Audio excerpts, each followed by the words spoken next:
तो hello everyone, revision में आपका फिर से स्वागत है। उम्मीद है दोस्तों आपकी तैयारी जोरों शोरों से और शानदार चल रही होगी।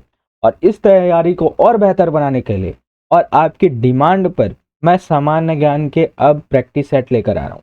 इसमें हम पहले प्रश्न देखेंगे, उसके बाद उससे संबंधित जानकारी भी देखेंगे, जिसमें हम इतिहास, भूगोल, अर्थशास्त्र, संविधान, कंप्यूटर इत्यादि विषयों का, यहाँ तक कि छत्तीसगढ़ के जितने भी प्रश्न हैं उनका भी समावेश यहाँ पर हम देखेंगे। तो इसकी खास बात ये होने वाली है कि सबसे पहले हम ऑब्जेक्टिव प्रश्न देखेंगे, उसके बाद उससे संबंधित नोट्स भी देखेंगे। तो अगर मैं आपको यदि 50 प्रश्न कराता हूँ तो आपको 500 प्रश्न के कंटेंट यहाँ पर आपको देखने को मिल जाएंगे। ऐसा मैं क्यों बोल रहा हूँ, आपको आगे वीडियो में आपको समझ में आ जाएगा। ठीक है दोस्तों, अगर आप वीडियो पर नए हैं तो पहले जाइए लाइक, शेयर एंड सब्सक्राइब कर लीजिए, तभी आने वाली वीडियोज की नोटिफिकेशन आपको मिल पाएंगी। ठीक है, तो चलिए बढ़ते हैं हमारे आज के वीडियो की ओर। हाँ तो दोस्तों, वीडियो शुरू करने से पहले आपको ये बता दूं कि एक छोटा सा ज्ञान है कि आपको इतनी ज़्यादा भी कंजूसी नहीं करनी चाहिए। उम्मीद है आप चीज़ों को समझ रहे होंगे। कंजूसी का मेरा मतलब है कि आप यहाँ पर वीडियो को शेयर करने में भी कंजूसी कर रहे हैं और कमेंट करने में भी कंजूसी कर रहे हैं कि आपको मेरी वीडियोस कैसी लगी। ठीक है, और ज़्यादा से ज़्यादा लाइक्स तो बहुत अच्छे आ रहे हैं, इसलिए मैं कंटिन्यू इस वीडियो क्लासेस को कंटिन्यू रख रहा हूँ। ठीक है, इसलिए ज़्यादा से ज़्यादा शेयर कीजिए और कमेंट बॉक्स पे लिखिए कि आपको मेरी वीडियोस कैसी लगती है। कि जब भी मैं आपके कमेंट्स देखता हूँ ना, मुझे भी अच्छा लगता है कि हाँ, मेरी मेहनत आपके लिए रंग ला रही है और आपको भी मेरी चीज़ें पसंद आ रही है। ठीक है, तो चलिए बढ़ते हैं हमारे वीडियो की ओर। देखिए, ये जो है वार्ड आया या वार्ड बॉय भर्ती, या तो आप अमीन पटवारी की तैयारी करें या CGPSC CGP में छत्तीसगढ़ राज्य के आप किसी भी एग्जाम की तैयारी करें ना, तो ये जो वीडियो क्लासेस है बहुत ही ज़्यादा इंपॉर्टेंट होने वाले। वार्ड आया और वार्ड बॉय में तो इसमें 20 नंबर के क्वेश्चन आने वाले हैं। ठीक है, तो सामान्य ज्ञान के अंतर्गत इतिहास, भूगोल, अर्थशास्त्र, संविधान, है ना, कंप्यूटर, छत्तीसगढ़ इत्यादि सभी विषय आ जाते हैं। स्पेशली वहाँ पर मेंशन नहीं किया गया है कि छत्तीसगढ़ का सामान्य ज्ञान, छत्तीसगढ़ की भाषा यहाँ पर लिखी गई है। ठीक है, वार्ड आय और वार्ड बॉय में तो सामान्य ज्ञान के इसी प्रकार से प्रश्न आपको देखने को मिलेंगे। चलिए, हमारा पहला क्वेश्चन है संविधान का जनक। ठीक है, संविधान का जनक किसे कहा जाता है? आपका ऑप्शन है क महात्मा गांधी, ख डॉक्टर भीमराव अम्बेडकर, ग जवाहरलाल नेहरू या घ सरदार वल्लभ भाई पटेल। तो दोस्तों, इसका आंसर मोस्टली लोगों को पता होगा, भारतीय संविधान के जनक, है ना, option number B, doctor Bhimrao Ambedkar को कहा जाता है। चलिए इसके बारे में थोड़ी जानकारी हम देखें। तो देखिए, डॉक्टर भीमराव अम्बेडकर जो है ड्राफ्ट कमेटी के क्या थे? अध्यक्ष थे। ड्राफ्ट कमेटी का मतलब होता है प्रारूप, इस संविधान का प्रारूप कैसा होगा, उस प्रारूप समिति के अध्यक्ष भी कौन थे? डॉक्टर भीमराव अम्बेडकर। ठीक है, और इसी को ही मसौदा समिति भी कहते हैं, इसे आपको याद रखना होगा। ठीक है, तो मसौदा समिति या प्रारूप समिति के अध्यक्ष कौन थे पूछा जाए तो आपका आंसर होगा भीमराव अम्बेडकर। अब देखिए, 26 नवंबर सन 1949 को भारतीय संविधान को अधिनियमित और आत्मसमर्पित किया गया था। भारतीय संविधान की प्रस्तावना में आपको देखने को मिलेगा कि 26 नवंबर 1949 को यह संविधान इसे एकीकृत, अधिनियमित और आत्मसमर्पित करता है। ठीक है, तो यहाँ पर संविधान के कुछ अनुच्छेदों को 26 नवंबर 1949 को अपना लिया गया था, लेकिन संपूर्ण जितने भी अनुच्छेद थे उस टाइम में, है ना, उन सभी को 26 जनवरी सन 1950 को अपनाया गया। ठीक है, तो आंशिक रूप से कब लागू हुआ था ये बोला जाए तो 26 नवंबर 1949 को। एकीकृत, अधिनियमित या आत्मसमर्पित कब किया गया था बोला जाए तो आपका उत्तर आएगा 26 नवंबर 1949 को। लेकिन संपूर्ण रूप से कब लागू हुआ था ये पूछा जाए तो आपका आंसर हो जाएगा 26 जनवरी सन 1950 को। इसीलिए इसी दिन हम क्या मनाते हैं? गणतंत्र दिवस।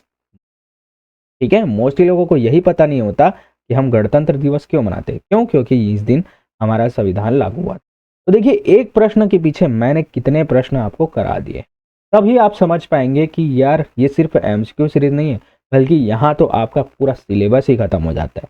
ठीक है, तो इसकी पूरी अगर सीरीज आपको चाहिए होगी तो कमेंट में लिखेगा यस, और वीडियो पसंद आई होगी तो शानदार जरूर लिखेगा। ठीक है, चलिए नेक्स्ट क्वेश्चन की ओर बढ़ते हैं, छत्तीसगढ़ से संबंधित है। छत्तीसगढ़ राज्य का गठन किस राज्य से अलग होकर बना है? ठीक है, ऑप्शन है उत्तर प्रदेश, मध्य प्रदेश, महाराष्ट्र या उड़ीसा। तो दोस्तों, छत्तीसगढ़ राज्य सन 1956 की स्थिति में 1956 में क्या बना? मध्य प्रदेश बना। ठीक है, और इस वक्त छत्तीसगढ़ जो है मध्य प्रदेश का हिस्सा था, मध्य प्रदेश का हिस्सा था। उसके बाद सन 2000 में, 1 नवंबर 2000 में छत्तीसगढ़ जो है मध्य प्रदेश से अलग होकर बना। तो इसीलिए आपका आंसर हो जाएगा ऑप्शन नंबर बी। तो छत्तीसगढ़ राज्य मध्य प्रदेश से अलग होकर बना है। आगे मैं बताता हूं और कैसे। तो देखिए, छत्तीसगढ़ का गठन 1 नवंबर सन 2000 को हुआ था, और किस अधिनियम के तहत हुआ था, तो ये बोला जाए तो मध्य प्रदेश पुनर्गठन अधिनियम सन 2000। ठीक है, ये भी क्वेश्चन पूछता है कि छत्तीसगढ़ का गठन किस अधिनियम के तहत आया था। तो यहां पर आपको क्वेश्चन में ये भी देगा, ऑप्शन में ये भी देगा छत्तीसगढ़ पुनर्गठन अधिनियम, नहीं तो आपका आंसर होगा मध्य प्रदेश पुनर्गठन अधिनियम के तहत छत्तीसगढ़ राज्य का गठन हुआ। तो देखिए यहां पर अगर 1956 की स्थिति देखें ना, तो इस प्रकार से ये जो है मध्य प्रदेश है और ये है छत्तीसगढ़, ये छत्तीसगढ़ है, ये दोनों एक साथ थे।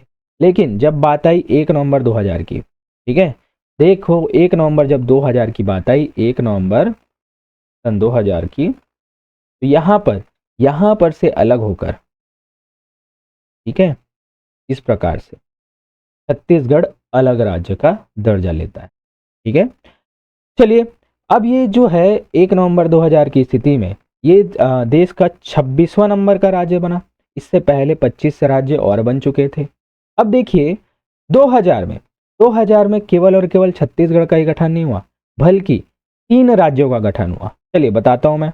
देखिए नवंबर की स्थिति में आपको 3 डेट याद रखना है, एक है 1 नवंबर, दूसरा है 9 नवंबर और तीसरा है 15 नवंबर। तो मेरे साथ में आप बोलेंगे 1 नवंबर, 9 नवंबर और 15 नवंबर, और तीनों के तीनों सन 2000 में इनका गठन हुआ। ठीक है, तो 26वां नंबर का राज्य कौन सा था? 26वां नंबर का राज्य था छत्तीसगढ़। उसके बाद 27वां नंबर का राज्य था उत्तराखंड, और 28वां नंबर का राज्य था झारखंड। इस प्रकार से सन 2000 में 3 राज्य बने थे। तो देखिए छत्तीसगढ़ का गठन मध्य प्रदेश से अलग होकर बना, उत्तराखंड उत्तर प्रदेश से अलग होकर बना, पहले उत्तराखंड उत्तर प्रदेश के साथ था, फिर है झारखंड जो है बिहार से अलग होकर बना। ठीक है, तो देखिए चीजें आप, उम्मीद है ये सभी चीजें आराम से आपने समझी होगी। और मैं आपको क्या बताता हूं, देखिए जो मध्य प्रदेश की किस दिशा में छत्तीसगढ़ है, ये क्वेश्चन भी आता है। तो देखिए अगर इस प्रकार से आप देखिए दिशाओं को देखें, तो देखिए छत्तीसगढ़, देखिए इस प्रकार से दिशा है, ठीक है, दिशा होती है, तो छत्तीसगढ़ इस ओर है, इसका मतलब छत्तीसगढ़ इस ओर है, मतलब कौन से दिशा में है?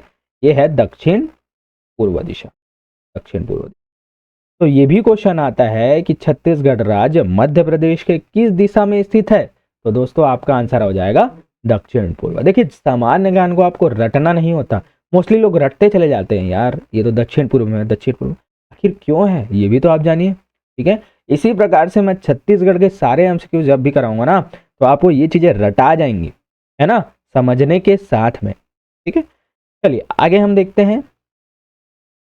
साइंस से विज्ञान से क्वेश्चन है, रतौंधी जिसे नाइट ब्लाइंडनेस भी कहते हैं, जिसमें रात को नहीं दिखता, किस विटामिन की कमी से होता है? आपका ऑप्शन है vitamin A, vitamin B, vitamin C या विटामिन डी। तो दोस्तों रतौंधी या नाइट ब्लाइंडनेस ये जो होता है, ये option number A, vitamin A की कमी से हो। ठीक है, इसके बारे में और हम जानकारी देखते हैं, इसका साइंटिफिक नेम क्या है, बाकी सभी जानकारी। ठीक है, तो देखिए विटामिन ए का रासायनिक नाम क्या होता है? रेटिनॉल। ये क्वेश्चन पूछता है कि विटामिन ए का रासायनिक नाम क्या होता है? रेटिनॉल। यह आंखों की रोशनी के लिए बहुत महत्वपूर्ण है। ठीक है, और विटामिन ए किससे किससे मिलता है? अगर मैं बोलूं तो गाजर, पपीता, दूध, अंडा, हरी सब्जी खाने से विटामिन ए मिलता है। इसका साइंटिफिक नेम आपको याद रखना है, इसे रेटिनॉल के नाम से जाना जाता है। तो देखिए अब विटामिन की कमी से होने वाले कुछ प्रमुख मैं आपको रोग बताऊंगा, और साथ ही साथ उसे वैज्ञानिक दृष्टिकोण से क्या बोला जाता है, इसका नाम क्या है, ये भी मैं बताऊंगा। तो विटामिन बी वन का साइंटिफिक नेम है थायमिन। ठीक है, जिसकी कमी से बेरी बेरी रोग होता है। तो ये क्वेश्चन आता है, बेरी बेरी रोग किस विटामिन की कमी से होता है? तो विटामिन बी1। ठीक है, या थायमिन की कमी से भी पूछता। ठीक है, विटामिन सी का रासायनिक नाम या साइंटिफिक नेम क्या है? Ascorbic acid. ठीक है, इसकी कमी से स्कर्वी, मतलब जो मसूड़े हैं ना उसमें खून आना, इसी की कमी से हो। तो विटामिन सी, तो जब भी दांत संबंधित या मसूड़े संबंधित कुछ भी प्रॉब्लम आते हैं ना, तो डॉक्टर हमें विटामिन सी की गोली प्रीफर करता है। ठीक है, अब आपको समझ में आ रहा है। फिर आता है विटामिन डी, इसका साइंटिफिक नेम क्या है? तो इसका साइंटिफिक नेम है कैल्सीफेरॉल। ठीक है, कैल्सीफेरॉल है, जिसे रिकेट्स, इसकी कमी से रिकेट्स या हड्डियों का कमजोर होना होता है। ठीक है, चलिए, और विटामिन के, इसका साइंटिफिक नेम क्या है? फिलोक्विनोन। ठीक है, इसकी कमी से रक्त का थक्का नहीं बनता। तो जब भी हमको कट लगता है, कट लगने के बाद थोड़ा टाइम अगर हम रुके ना, तो ऑटोमेटिकली जो है ब्लड जम जाता है। तो ये है विटामिन के कारण होता है। अगर इसकी कमी हो जाए ना, तो ब्लड बहते ही रह जाएगा, ब्लड जमेगा ही नहीं। ठीक है, आपके शरीर में रक्त की कमी हो जाएगी। विटामिन के रक्त का थक्का, प्लेटलेट्स बनाने के लिए यूज, प्लेटलेट्स ही तो काम करता है ना रक्त का थक्का बनाने का। चलिए नेक्स्ट देखते हैं, करो या मरो का नारा किसने दिया था? बहुत ही अच्छा क्वेश्चन है। ऑप्शन है सुभाष चंद्र बोस, भगत सिंह, महात्मा गांधी या जवाहरलाल नेहरू। तो दोस्तों, करो या मरो का नारा, ठीक है, भारत छोड़ो आंदोलन जो कि 1942 में हुआ था, इसके तहत महात्मा गांधी द्वारा दिया गया था।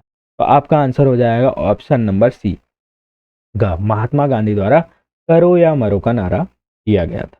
ठीक है, और मैं आपको बताता हूं, तो देखिए महात्मा गांधी ने सन 1942 में जब भारत छोड़ो आंदोलन हुआ था ना, तो उस वक्त में दिया था, अब तो पारी आ गई, या तो करो या तो मरो, अब हमसे सहन नहीं हो। तो यही तो था ना, ये ब्रिटिश शासन के खिलाफ अंतिम लड़ाई थी। इसके बाद में अंतरिम रूप से, फाइनल रूप से क्या है, इनको स्वतंत्रता के लिए इनकी मांगों को मान लिया गया था। ठीक है, चलिए अब देखते हैं कुछ अन्य प्रसिद्ध नारे जो कि बहुत बार प्रश्न पूछे जाते हैं।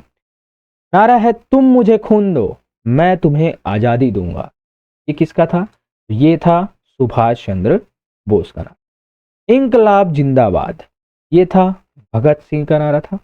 जय जवान जय किसान, ये था लाल बहादुर शास्त्री का नारा।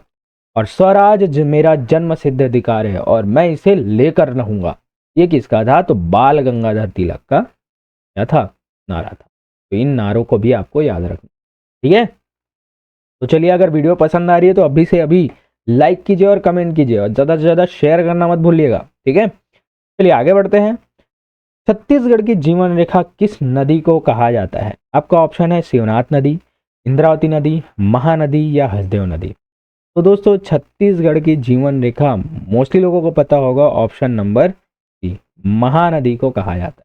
ठीक है, चलिए आगे देखते हैं इसके बारे में और जानकारी। तो देखिए, महानदी छत्तीसगढ़ की सबसे लंबी नदी और प्रमुख नदी भी है। ठीक है, और इसका उद्गम धमतरी जिले के सिहावा पर्वत से होता है। ठीक है, श्रृंगी ऋषि आश्रम है वहीं।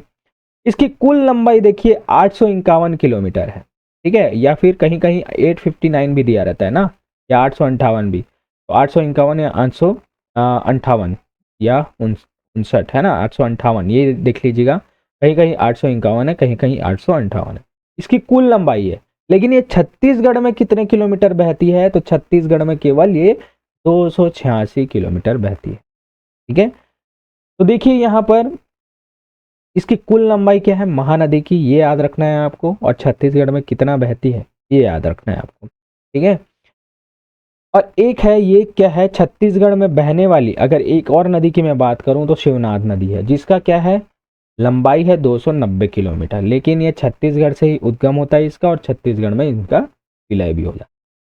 फिर है छत्तीसगढ़ के प्रमुख शहर जैसे राजिम, सिरपुर और सिवरी नारायण जो है ना, ये महानदी के तट पर स्थित है। तो ये क्वेश्चन भी आता है कि सिवरी नारायण किस नदी के तट पर है? तो आपका आंसर आएगा महानदी। वहीं सिरपुर किस नदी के तट पर है? तो आपका आंसर आएगा महानदी। ठीक है, तो देखिए मैं सारी चीजें जो भी इस प्रश्न से पूछे जा सकते हैं ना, मैं आपको कंटेंट यहाँ पर दे रहा हूँ। ठीक है, चलिए आगे देखते हैं। सौर मंडल का सबसे बड़ा ग्रह कौन सा है?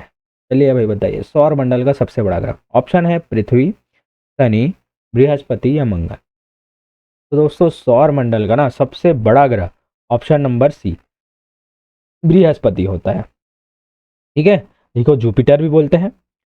तो बृहस्पति, जुपिटर, इसको गैसों का दानव भी कहते हैं, क्योंकि जो है ना ये हीलियम और हाइड्रोजन से मिलकर बना है, तो गैसों से मिलकर बना है, इसलिए इसका अन्य नाम गैसों का दानव भी है। तो गैसों का दानव कौन सा है? कौन से ग्रह को कहते हैं? तो बृहस्पति या जुपिटर को कहते हैं, ये भी आपको याद रखना है। फिर आता है शनि, सैटर्न, ये जो है दूसरा नंबर का बड़ा ग्रह है और इसकी खास बात यह है कि इसके चारों ओर रिंग पाए जाते हैं। तो ऐसा कौन सा ग्रह है जिसके चारों ओर रिंग पाए जाते हैं, है ना? तो छल्ले पाए जाते हैं। कौन? शनि। मंगल, मार्स, इसे लाल ग्रह भी कहते हैं, ठीक है। तो जो है, अगर हम द मिशन मार्स देखे होंगे ना आप, मंगल ग्रह के बारे में पूरी की पूरी मूवी है उसमें, ठीक है। तो मिशन मार्स में मंगल ग्रह के बारे में ही कहा गया और दिखाया गया कि सभी जो मंगल ग्रह है ना वो लाल कलर का है, तो इसे लाल ग्रह कहा। फिर आते हैं शुक्र, शुक्र यानी वीनस, इसे कहते हैं पृथ्वी की जुड़वा बहन, क्योंकि ये जो है यहाँ पृथ्वी के जैसे ही क्या है वायुमंडल भी मिलता है और इसमें इसे भोर का तारा भी कहा जाता है, ठीक है। भोर का तारा, भोर का तारा किसे कहते हैं? या पृथ्वी की जुड़वा बहन कौन सी है? तो शुक्र है, ठीक है। इसे भी आपको याद रखना। फिर आते हैं भारत के प्रथम प्रधानमंत्री कौन थे? ऑप्शन है डॉक्टर राजेंद्र प्रसाद, सरदार वल्लभ भाई पटेल, जवाहरलाल नेहरू या लाल बहादुर शास्त्री। तो दोस्तों डॉक्टर राजेंद्र प्रसाद तो राष्ट्रपति थे, सरदार वल्लभ भाई पटेल गृह मंत्री थे और उप प्रधानमंत्री थे, जवाहरलाल नेहरू, आपका आंसर हो जाएगा जवाहरलाल नेहरू भारत के प्रथम प्रधानमंत्री थे। चलिए आगे देखते हैं। तो देखिए पंडित जवाहरलाल नेहरू का कार्यकाल सन 1947 से लेकर 1964 तक रहा, अर्थात लगभग 3 कार्यकाल तक ये क्या थे? प्रधानमंत्री थे। और राजेंद्र प्रसाद की बात करें तो ये भारत के प्रथम राष्ट्रपति थे, ठीक है। सरदार वल्लभ भाई पटेल भारत के उप प्रधानमंत्री और गृह मंत्री थे, ठीक है। और वहीं श्रीमती इंदिरा गांधी की खास बात यह थी कि ये भारत की पहली महिला प्रधानमंत्री, ठीक है। तो देखिए इस प्रकार से आप सारे कंटेंट को याद रखें। फिर देखते हैं नेक्स्ट क्वेश्चन, छत्तीसगढ़ का राजकीय पशु क्या है? बहुत ही अच्छा क्वेश्चन है, मोस्टली लोगों को पता है। छत्तीसगढ़ का राजकीय पशु बाघ, शेर, जंगली भैंसा या हिरण? दोस्तों इसका आंसर आ जाएगा ऑप्शन नंबर सी, जंगली भैंसा है, ठीक है। जंगली भैंसा, इसी को क्या बोलते हैं? बुबालस बुबालिस। देखिए सिर्फ मैं ये छोटे छोटे प्रश्न ही नहीं बल्कि उसके संबंधित और जानकारी दे रहा हूँ ना, तो तभी इसकी जो है वैल्यू बढ़ जाती है। कैसे? राजकीय पशु की अगर मैं बात करूँ तो राजकीय पशु है वन भैंसा। देखिए आपको वन भैंसा तक ही सीमित नहीं रहना, बल्कि आपको इसका इंग्लिश नाम भी याद होना चाहिए। क्या? बुबालस बुबालिस, ठीक है। बुबालस बुबालिस साइंटिफिक नेम भी पूछा जाता है। फिर देखते हैं राजकीय पक्षी कौन सी है? तो राजकीय पक्षी कौन सी है? पहाड़ी मैना, जो कि आपको कांगेर घाटी राष्ट्रीय उद्यान साइड मिल जाएगा देखने को। तो पहाड़ी मैना, तो ये इसका जो साइंटिफिक नेम है ग्रैकुला रेलिगोशा पेनिनसुलेरिस है। ग्रैकुला रेलिगोशा पेनिनसुलेरिस इसका फुल फॉर्म साइंटिफिक नेम है, ठीक है। फिर आज देखते हैं राजकीय वृक्ष कौन सा है? तो देखिए राजकीय वृक्ष है साल, जिसे कहते हैं सरई, और इसका जो साइंटिफिक नेम है सोरिया रिबुस्टा है। सोरिया रिबुस्टा, ये आपको याद रखना। अब देखिए राजकीय गीत के बारे में बात करूं तो राजकीय गीत कौन सा है? अरपा पैरी के धार महानदी है अपार, है ना। तो ये जो है इनके रचयिता है डॉक्टर नरेंद्र देव वर्मा। इन सभी चीजों को आपको याद रखना। चलिए आगे देखते हैं, गीत गोविंद के रचयिता कौन सा है? इसमें भगवान श्री कृष्ण और राधा का जो है प्रेम प्रसंग का वर्णन है। तो गीत गोविंद के रचयिता है, ऑप्शन है कालिदास, जयदेव, तुलसीदास या बाणभट्ट। तो दोस्तों गीत गोविंद के रचयिता आपका आंसर हो जाएगा ऑप्शन नंबर डी या ख, जयदेव है, ठीक है। तो देखिए जयदेव ने 12वीं सदी के, है ना, 12वीं सदी में इन्होंने गीत गोविंद की रचना की थी और 12वीं सदी के प्रसिद्ध संस्कृत कवि थे। और गीत गोविंद में इन्होंने भगवान कृष्ण और राधा के प्रेम का वर्णन किया है। और अगर रचनाकार हम देखें तो कालिदास ने अभिज्ञान शाकुंतलम और मेघदूतम की रचना की थी, ठीक है। तो ये आपको याद रखना है, जो कि मेघदूतम कहाँ? रामगढ़ की पहाड़ी में की थी ना, इसे आप याद रखना है। कालिदास ने अभिज्ञान शाकुंतलम और मेघदूतम की रचना की थी। और मेघदूत का छत्तीसगढ़ी में रूपांतरण किसने किया था? तो मुकुटधर पांडे ने किया। इन सभी चीजों को आपको याद रखना है। फिर देखते हैं तुलसीदास की प्रमुख रचना है रामचरित मानस। और रामायण किसकी है? वाल्मीकि। अब देखते हैं वाणभट्ट की बहुत ही प्रसिद्ध रचना है, एक है हर्षचरित, दूसरा है कादम्बरी। तो वाणभट्ट की कादम्बरी बार बार पूछा जाता है, ठीक है। तो कादम्बरी किसकी रचना है? तो वाणभट्ट की रचना है, ठीक है। उम्मीद है चीजें आपको पसंद आ रही हो। अब चलिए आगे बढ़ते हैं। वायुमंडल में सबसे अधिक मात्रा में कौन सी गैस पाई जाती है? ऑप्शन है ऑक्सीजन, कार्बन डाइऑक्साइड, नाइट्रोजन या आर्गन। तो दोस्तों वायुमंडल में सबसे अधिक मात्रा में आपकी नाइट्रोजन गैस पाई जाती है, जिसे N2 से दर्शाया जाता है। ये लगभग 78% तक पाई जाती है, ठीक है, 78% तक नाइट्रोजन गैस पाई जाती है, ठीक है। और बाकी देखें तो देखिए नाइट्रोजन गैस 78% पाई जाती है। ऑक्सीजन ये दूसरे नंबर पे सर्वाधिक मात्रा में पाई जाने वाली गैस है, जो कि 21% पाई जाती है। आर्गन गैस जो है ये 0.93% पाई जाती है, और कार्बन डाइऑक्साइड 0.03 या 0.4% ये पाई जाती है, ठीक है। इन चीजों को आपको याद रखना। चलिए आगे देखते हैं, भारत की सबसे लंबी नदी कौन सी है। देखिए भारत की सबसे लंबी नदी, ऑप्शन है ब्रह्मपुत्र, यमुना, गंगा या गोदावरी। तो दोस्तों आपका आंसर हो जाएगा भारत की सबसे लंबी नदी गंगा नदी है, जिसकी लंबाई 25-25 किलोमीटर है, ठीक है, 25-25 किलोमीटर गंगा नदी की है, और भारत की सबसे लंबी नदी है, ठीक है। जो गोदावरी की अगर मैं बात करूं तो ये दक्षिण की गंगा कहा जाता है इसे, क्योंकि ये दक्षिण भारत की सबसे लंबी नदी, इसकी लंबाई लगभग 1465 किलोमीटर, ठीक है। चलिए आगे देखते हैं। देखिए गंगा नदी का उद्गम उत्तराखंड के गंगोत्री हिमनद से हुआ है, ठीक है। यमुना नदी का कहां से हुआ है, यमुनोत्री हिमनद से। इसकी लंबाई कितनी है, तो 25-25 किलोमीटर, ठीक है। और इसे भारत की सबसे पवित्र नदी भी माना जाता है। और देखिए गोदावरी को मैंने जैसे बताया, इसे दक्षिण की गंगा कहते हैं। क्यों कहते हैं, क्योंकि ये दक्षिण भारत में बहने वाली सबसे लंबी नदी है, की लंबाई है 1465 किलोमीटर, ठीक है। चलिए आगे देखते हैं, छत्तीसगढ़ का प्रसिद्ध पंथी नृत्य किस समुदाय से संबंधित है। ऑप्शन है गोंड, सतनामी, बैगा या उरांव। तो दोस्तों जो पंथी नृत्य है ना, ये कौन करते हैं, तो ऑप्शन नंबर बी, सतनामी समाज द्वारा किया जाता है। चलिए आगे देखते हैं, तो पंथी नृत्य गुरु घासीदास जी के उपदेशों और जीवन दर्शन पर आधारित है। इस नृत्य में कलाकार क्या है, पिरामिड जैसी आकृति बनाते हैं। देखिए यहाँ पर पिरामिड जैसी ऐसी आकृति बनाया ना, तो इस नृत्य को करते हुए पिरामिड जैसी आकृति बनाई जाती है। यह नृत्य सतनामी समुदाय द्वारा उनके गुरु की जयंती पर विशेष रूप से मनाया जाता है, ठीक है। आगे देखते हैं, अशोक स्तंभ में कितने शेर हैं। चलिए भैया बताइए, 2 है, 3 है, 4 है, 5 है। मोस्टली लोग यहाँ पर गलती करेंगे, इन्होंने इनके बारे में नहीं पढ़ा होगा, क्योंकि मोस्टली लोग क्या देखेंगे, अशोक स्तंभ में सामने में 3 शेर, ठीक है, इस प्रकार से, और बीच में बगल में 2 और बीच में 1, इस प्रकार से 3 शेर देखते होंगे। तो ऑप्शन में आप देख के सीधा मारते होंगे 3, लेकिन रियल में ऐसा नहीं होता, इसमें होते हैं 4 शेर। कैसे, मैं आपको बताता हूँ। तो देखिए यहाँ पर जो है अशोक स्तंभ है, ठीक है, ये जो है अशोक स्तंभ है। इसके जो है सामने में आपको 1, 2 और 3 शेर देखने को मिलेंगे, लेकिन एक शेर जो होता है ना, वो पीछे भी होता है, इसलिए टोटल यहाँ पर 4 शेर आपको देखने को मिलेंगे, ठीक है। और चलिए, यह स्तंभ सम्राट अशोक ने कहा सारनाथ में बनाया था, तो सारनाथ के म्यूजियम में इसे आप देख पाएंगे, ठीक है। जब मैं सारनाथ गया था ना, तो वहाँ की म्यूजियम है बहुत ही अच्छी, वहाँ पर अशोक स्तंभ को अच्छे से म्यूजियम में रखा गया है। आप वहाँ पर देख पाएंगे कि इसे ही प्रतीक चिन्ह के रूप में भारत ने माना है। इसमें 4 शेर हैं जो एक दूसरे की ओर पीट करके बैठे हैं, लेकिन एक बार में क्या है, केवल 3 ही दिखाई देता है, जैसे कि मैंने बताया। यह भारत का क्या है, राष्ट्रीय प्रतीक है, ये भी मैंने बताया है, ठीक है, भारत का राष्ट्रीय प्रतीक है। इसके नीचे सत्यमेव जयते लिखा है। देखिए सत्यमेव जयते इसके नीचे में लिखा है, और ये जो सत्यमेव जयते है, ये क्वेश्चन आता है कि ये किस उपनिषद से लिया है, तो मुंडकोपनिषद से सत्यमेव जयते लिया गया है। ये आपको याद रखना है, बार बार ये क्वेश्चन पूछा जाता है कि सत्यमेव जयते किस उपनिषद से लिया गया है, ठीक है, तो मुंडकोपनिषद आपको याद रखना। चलिए देखते हैं नेक्स्ट क्वेश्चन, प्रकाश वर्ष किसकी इकाई है, ठीक है। ऑप्शन है समय की, दूरी की, प्रकाश की गति या ऊर्जा की। तो दोस्त लोग मोस्टली लोग प्रकाश वर्ष को वर्ष समझ के क्या है, समय का मात्रक मान, लेकिन प्रकाश वर्ष ऐसा नहीं होता। प्रकाश वर्ष होता है दूरी का मात्रक, जो कि खगोलीय पिंडों के बीच की दूरी मापी जाती है प्रकाश वर्ष, ठीक है। चलिए मैं आपको इसके बारे में बताता हूँ।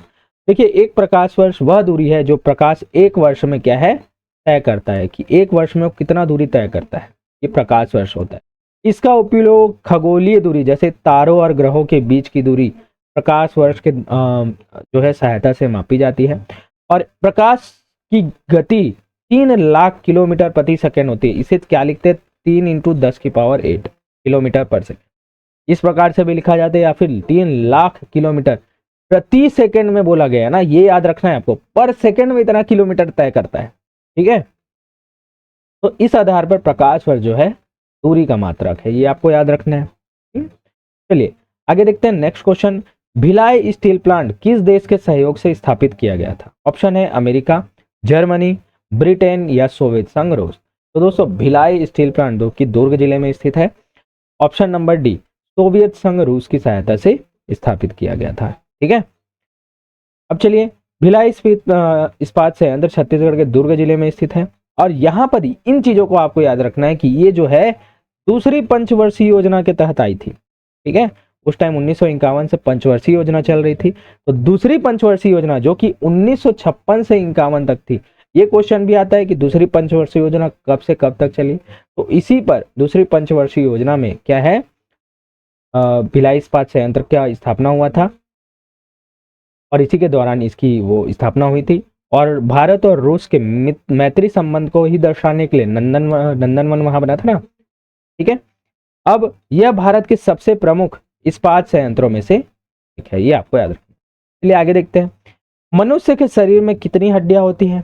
तो दोस्तों आपका ऑप्शन है 206, 208 या 300 या 306, ठीक है। तो मुन्ना भाई का वो डायलॉग याद आ रहा होगा कि भाई जो हड्डी है शरीर में इतनी होती है, जब हम तोड़ते हैं तब हमको पता नहीं चलता, ठीक है। दोस्तों मनुष्य के शरीर में अगर हम बात करें तो कितनी हड्डियां होती हैं? ऑप्शन नंबर ए, 206 हड्डियां होती है, ठीक है। लेकिन अगर जन्म के समय में बात करूं कि जब बच्चा जन्म लेता है ना, उस समय उसकी हड्डियों की संख्या होती है 300, ठीक है, याद रखना। चलिए, तो एक वयस्क मनुष्य के शरीर में 206 हड्डियां होती है, लेकिन नवजात शिशु के शरीर में लगभग 300 हड्डियां होती है, जो बाद में आपस में जुड़ती हैं और 206 ही रह जाती हैं। अब देखिए यहाँ पर ये क्वेश्चन बनता है कि मानव शरीर की सबसे लंबी हड्डी कौन सी है? तो सबसे लंबी हड्डी होती है फीमर, और ये जो फीमर होता है ना, ये जांग में स्थित होता है। तो जांग की हड्डी या फिर फीमर जो है मानव शरीर की सबसे लंबी हड्डी है। अब लंबी की तो बात कर ली है हमने, तो अब आते हैं छोटी हड्डी। मानव शरीर की सबसे छोटी हड्डी कौन सी है? तो ये है स्टेपिस। स्टेपिस जो होती है ना, ये कान के अंदर होती है, कान की, तो कान के अंदर की छोटी सी हड्डी, ये जो होता है स्टेपिस कहलाती है।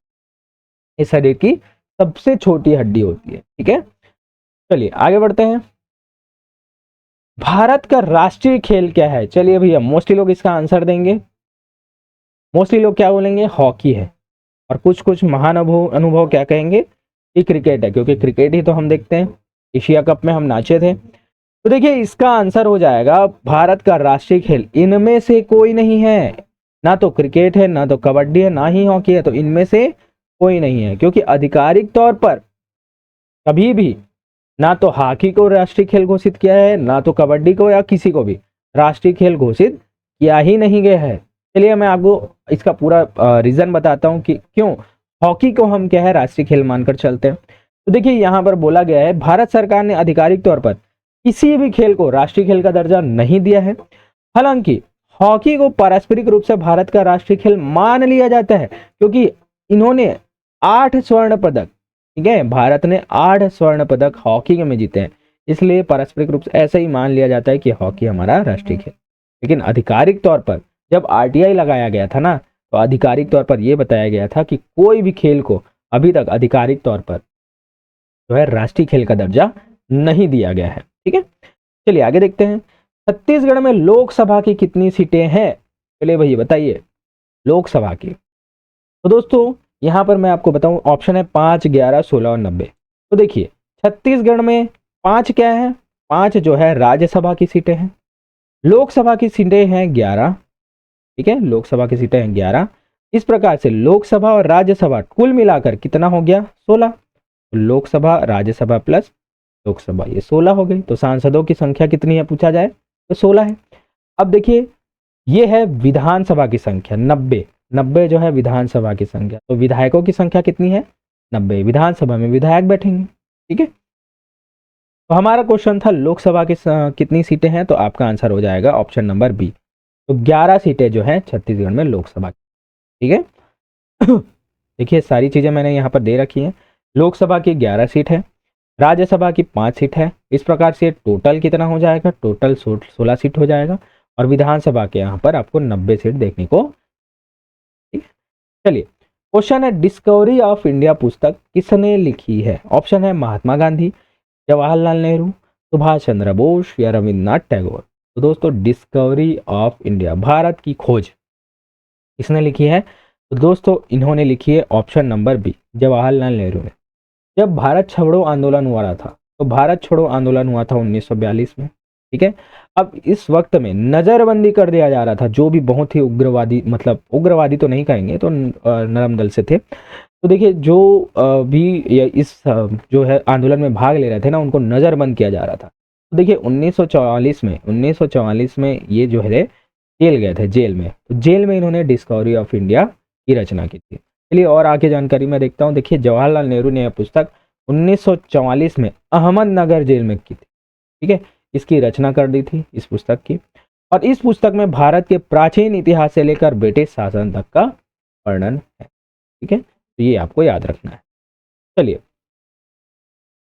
कंप्यूटर से संबंधित प्रश्न है। कंप्यूटर का मस्तिष्क किसे कहा जाता है? ब्रेन ऑफ कंप्यूटर किसे कहा? ऑप्शन है मॉनिटर, कीबोर्ड, सीपीयू या माउस। तो दोस्तों मोस्टली लोगों को इसका आंसर पता होगा। कंप्यूटर का मस्तिष्क किसे कहते हैं? ऑप्शन नंबर सी, सीपीयू को कहा जाता है। तो देखिए हर प्रैक्टिस सेट में मैं थोड़ा थोड़ा लेवल बढ़ा के क्वेश्चन लाऊंगा, ठीक है। धीरे धीरे हम आगे बढ़ते हैं। तो इसीलिए आपको अगर वीडियो चाहिए तो आपको कमेंट में लिखना होगा यस, अभी मैं आगे कंटिन्यू रखूंगा। और वीडियो पसंद आई तो क्या लिखना है आपको पता ही है, शानदार।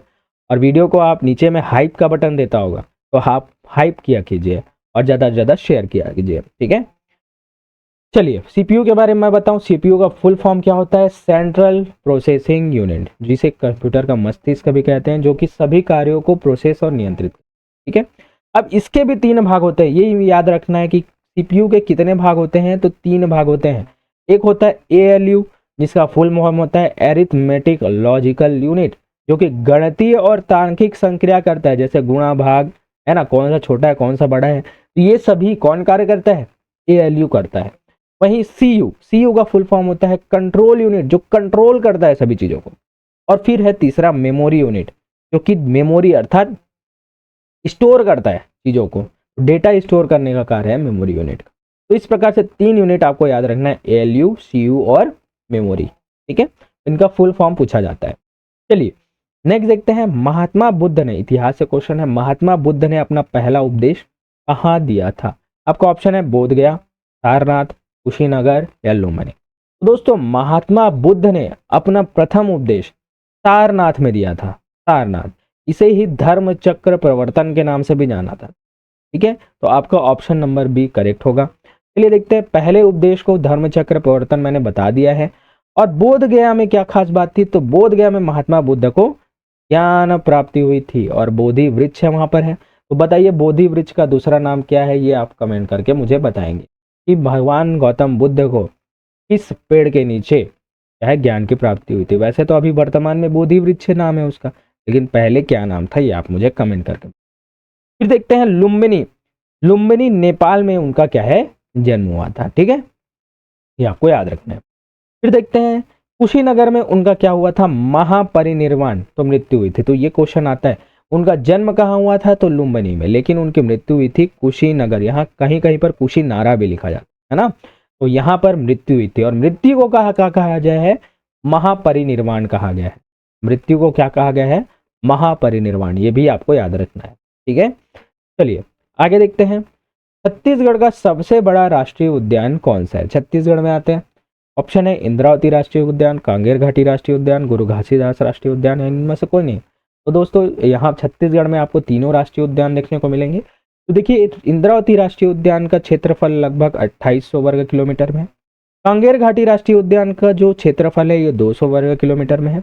वहीं गुरु घासीदास राष्ट्रीय उद्यान है ना, ये 1441 वर्ग किलोमीटर में ये फैला हुआ है। तो देखिए सबसे बड़ा राष्ट्रीय उद्यान कौन सा हो गया? तो ऑप्शन नंबर सी, गुरु घासीदास राष्ट्रीय उद्यान हो गया। वहीं सबसे छोटा राष्ट्रीय उद्यान कौन सा हो गया? तो दोस्तों आपका आंसर आ जाता कांगेर घाटी राष्ट्रीय उद्यान सबसे छोटा राष्ट्रीय उद्यान है, ठीक है, जो कि जिसका क्षेत्रफल 200 वर्ग किलोमीटर में। आगे देखते हैं। देखिए कहाँ कहाँ ये राष्ट्रीय उद्यान है, मैं आपको बताता हूँ। देखिए गुरु घासीदास जो है कोरिया और सूरजपुर जिले में फैला हुआ है, लेकिन वर्तमान में एमसीबी जिला भी बन गया है ना। तो यहाँ पर भी इसका विस्तार पाया जाता है। इसकी स्थापना कब हुई थी? तो इसकी स्थापना 1981 में हुई थी, ये आपको याद रखना है। फिर देखते हैं इंद्रावती राष्ट्रीय उद्यान, ये है बीजापुर जिले में, इसका स्थापना हुआ था 1978 में, 1978 में।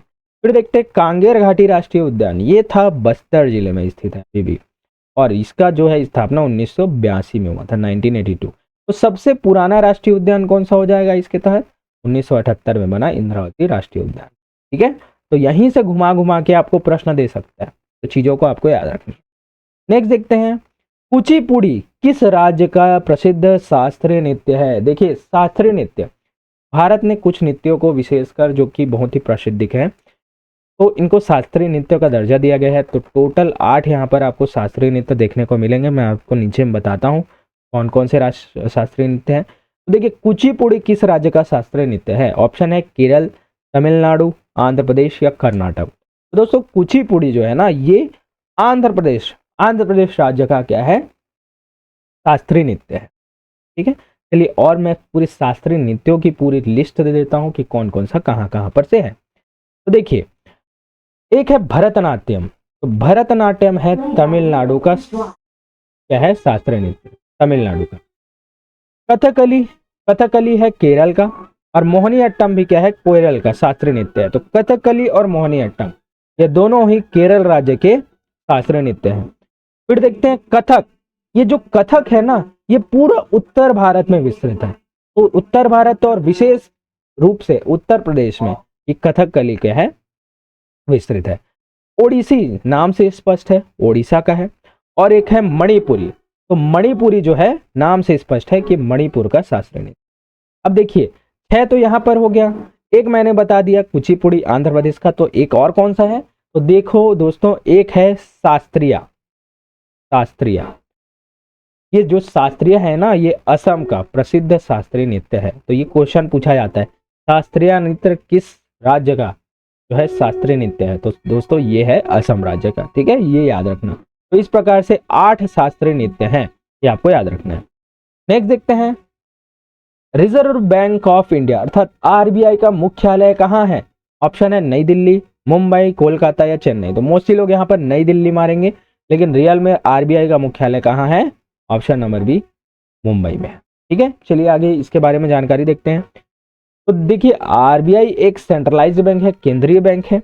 इसकी स्थापना 1 अप्रैल 1935 को हुई थी। ठीक है, ये याद रखना है। तो देखिए 1 अप्रैल 1935 की दृष्टि में ये एक प्राइवेट बैंक थी, लेकिन इसका 1 जनवरी सन 1949 में इसका राष्ट्रीयकरण हो गया। मतलब सरकार ने इसका अधिग्रहण कर लिया। ठीक है, पहले ये प्राइवेट बैंक के रूप में आई थी, लेकिन जब दिखा कि इसकी ग्रोथ बहुत अच्छी खासी है, तो 1 जनवरी सन 1949 में इसका राष्ट्रीयकरण किया गया था। ये क्वेश्चन बार बार पूछा जाता है, आपको याद रखना है। इसे बैंकों का भी बैंक कहते हैं। तो कौन सा बैंक बैंकों का बैंक है? तो आरबीआई। यह भारत की मौद्रिक नीति मॉनेटरी पॉलिसी को नियंत्रण करता है, और मॉनेटरी पॉलिसी के तहत ही इन्फ्लेशन है ना, महंगाई और ये लिक्विडिटी को मेंटेन किया जाता है। चलिए आगे देखते हैं। लास्ट क्वेश्चन है, भारत का सबसे ऊंचा बांध कौन सा है? इसका आंसर आपको देना है, कमेंट बॉक्स पे देना है। अगर आपको नहीं पता तो नेक्स्ट वीडियो में मैं इसका आंसर दूंगा। तो दोस्तों आंसर देने से पहले आप मुझे ये बताइए आपको मेरी वीडियो क्लासेस कैसी लगी। अगर अच्छी लगी तो यार ज़्यादा से ज़्यादा शेयर कीजिएगा और लिखेगा कमेंट में कि शानदार सर, हमें जो है वीडियो क्लासेस अच्छी लगी। आप मुझे सर भी बोल सकते हैं, भैया भी बोल सकते हैं, आपको जो बोलना है बोल सकते हैं। भैया में और अपनापन लगता है। ठीक है, तो चलिए दोस्तों, अगर आपको वीडियो चाहिए तो ज़्यादा से ज़्यादा शेयर कीजिएगा, आप अपना रिस्पॉन्स दीजिएगा, तभी मैं अपना रिस्पॉन्स आपको देता रहूँगा। तो चलिए दोस्तों, मेरे वीडियो पर बने रहने के लिए धन्यवाद। मिलते हैं अपने नेक्स्ट वीडियो में।